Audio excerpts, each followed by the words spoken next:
note that we had alternate jurors that were excused upon deliberations, so now the remaining 12 jurors who have deliberated are here and appear to all be properly seated.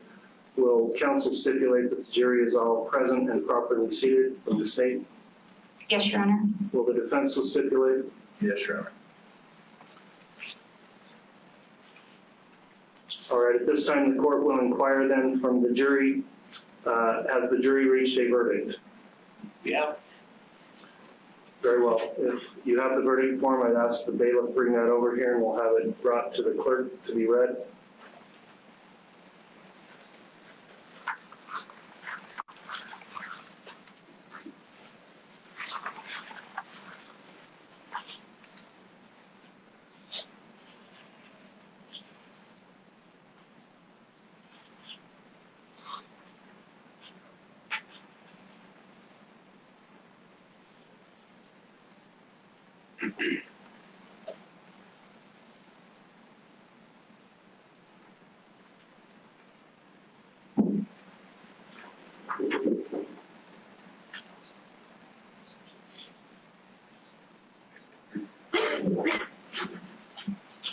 All right, the court has reviewed the verdict form, find that it's been properly completed, signed and dated, so at this time I'll direct the clerk to please read the verdict into the record.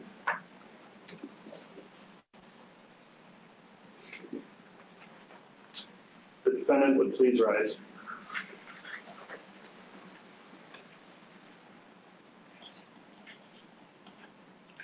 In the District Court of the 7th Judicial District of the State of Idaho, in and for the County of Fremont, State of Idaho plaintiff versus Lori Noreen Vallow, aka Lori Noreen Daybell, defendant, case number CR 22211624.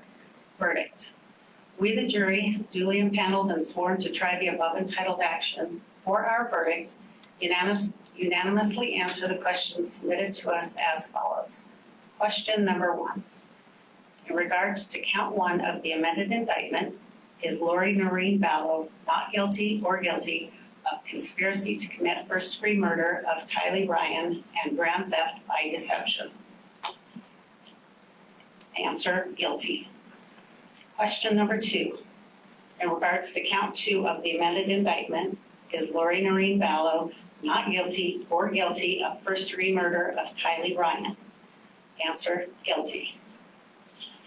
Question number 3. In regards to count 3 of the amended indictment, is Lori Noreen Vallow not guilty or guilty of conspiracy to commit first-degree murder of Joshua Jackson Vallow and grand theft by deception?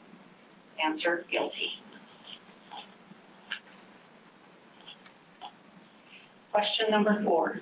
In regards to count 4 of the amended indictment, is Lori Noreen Vallow not guilty or guilty of first-degree murder of Joshua Jackson Vallow? Answer, guilty. Question number 5. In regards to count 5 of the amended indictment, is Lori Noreen Vallow not guilty or guilty of conspiracy to commit first-degree murder of Tammy Daybell? Answer, guilty. Question number 6. In regards to count 7 of the amended indictment, is Lori Noreen Vallow not guilty or guilty of grand theft? Answer, guilty. Dated this 12th day of May, 2023, signed by the presiding officer. All right, please be seated.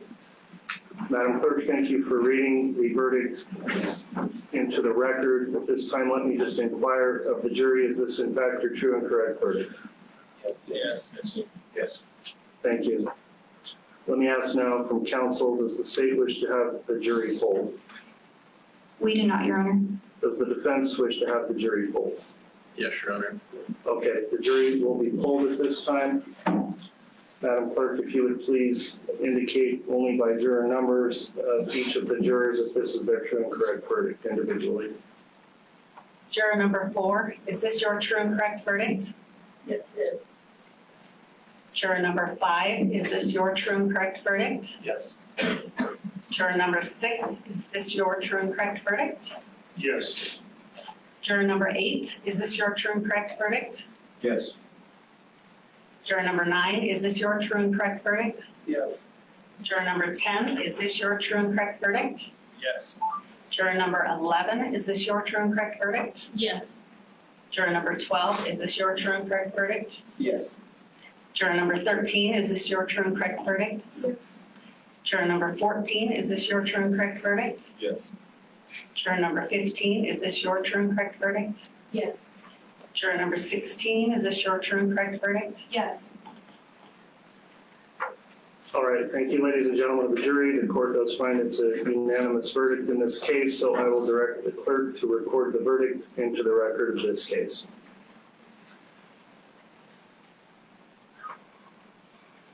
I'll now have a closing jury instruction for our jurors and also those alternate jurors that are in attendance today.